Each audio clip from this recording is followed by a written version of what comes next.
I'm wearing my Banana Zone t-shirt because I think it's coming. I think it's coming in days or maybe a week. And before I said, well, maybe it's next month, maybe it's the month after, maybe it's this week, I don't know. We've done thousands of hours on this. And I know it sounds hubristic, but I honestly give this Banana Zone an 80-something% chance of happening almost immediately. Give it 2 weeks, within 2 weeks. As Token 2049 wraps up in Singapore, and with the Federal Reserve's anticipated rate hike approaching, we thought it was the perfect time to share this recent interview with RAOUL on Real Vision. In this insightful conversation, Pal delves into 3 key topics for crypto enthusiasts: Bitcoin's long-term value, the impact of central banks, and the rapid expansion of decentralized finance. At the time of the interview, Bitcoin is trading around $60,000, reflecting a 1% increase in the last 24 hours and a 4% rise over the past week. Stop, you don't have time. Don't miss out this 2025 bull run. Educate yourself first ahead of the crowd. We have created the ultimate step-by-step crypto cheat guide that will guide you this bull run. Unlock the secrets of crypto and make smarter investments today. Now by clicking on the link below to get your exclusive copy just under $10. And I know that sticking my neck out and wearing my Banana Zone t-shirt, I'm trying not to jinx the thing. But, you know, as I've talked about, all of our hopes and dreams are in this. Mine too.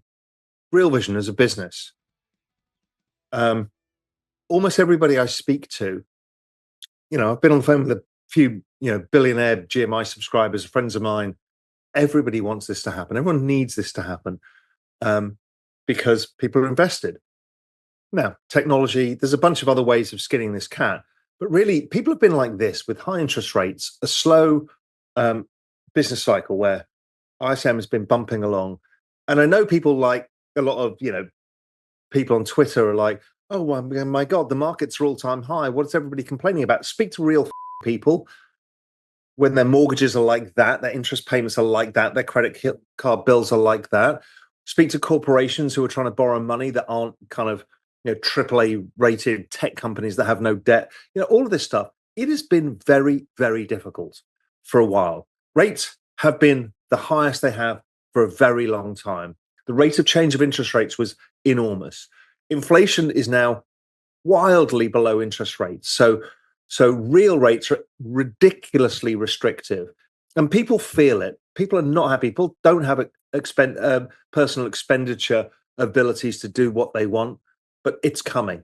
It's coming. The business cycle is changing. So all of you who run businesses, all of you who see the sluggishness of the cycle and wonder why the equity market's going to all-time highs and your business isn't yet, it's all going to come. Things are going to improve dramatically. The equity market's driven by liquidity. Your earnings, yours and mine, are driven by the business cycle. And that is just about to pick up. So cheers. Here's to a much, much better 18 months ahead. As we just heard RAOUL discuss Bitcoin's long-term resilience and its potential to thrive amid market fluctuations, let's shift our focus to how central banks are influencing the crypto market. Pal emphasizes the impact of the Federal Reserve's anticipated rate hike and how changes in liquidity directly affect Bitcoin prices. This is a pivotal moment in the market that could offer significant opportunities for investors. Now, let's delve deeper into RAOUL's insights on the effects of global liquidity on the crypto space. Markets, FOMC, blah, blah, blah, blah, blah, 50 basis points, blah, blah, blah, blah, blah, nobody cares. Markets are always unreadable around events like this. You need a day or two to settle down. I've been saying this for a long time. Inflation is falling. Rates were at 5.5%, they're now at 5%. Inflation, headline inflation is at 2.5%. Half the people on the internet is like, oh my God, inflation's so high, it's 2.5% and it's falling. In fact, I'm going to show you a chart. Nick, I'm just going to share a chart, which is it's the easiest chart in the world. This is the chart of CPI versus the large outbursts of inflation, the 5 largest from the 1940s and 1980s. This Mount Fuji pattern is so consistent, yet everybody bleats, oh, well, if they cut rates, they're going to bring inflation back. No, they're not. They never have. Inflation will come at the end of the cycle. This is so normal. Inflation is going to keep falling. It'll be below 2%. And guess what? I think rates are coming below 2%, and people don't understand this yet. And so I think rates will continue to be cut.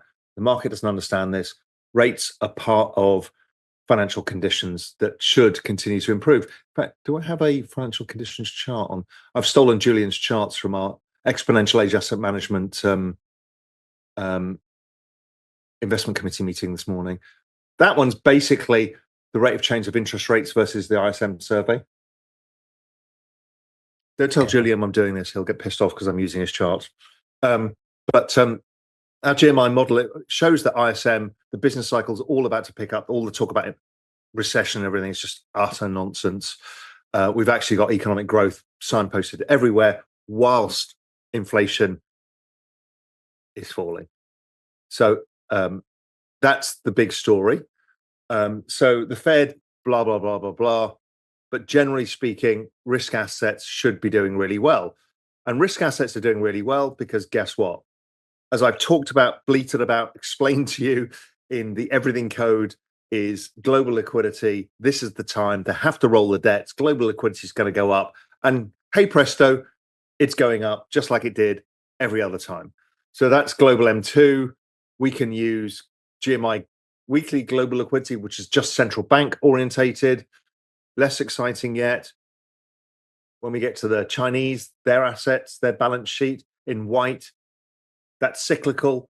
It will continue to grow. They will probably do a lot of quantitative easing.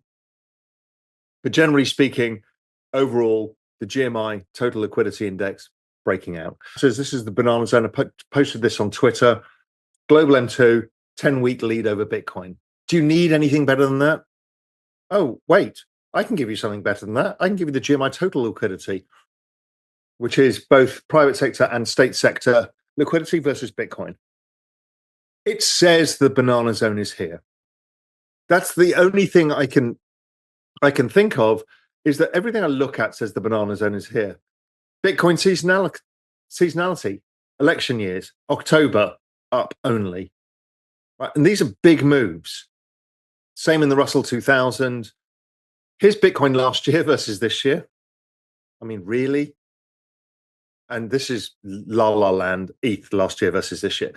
So, oh, and by the way, that's the straightforward Bitcoin pattern. I mean, everything I look at, every single thing shouts the banana zone. We'd love to hear your thoughts on a couple of questions. How do you believe central bank policies will influence the future of cryptocurrency? What are your predictions for Bitcoin's performance over the next 12 months? For more Daily Dose Crypto news, check out these 2 awesome videos on your screen. Click now and we will see you on the next video.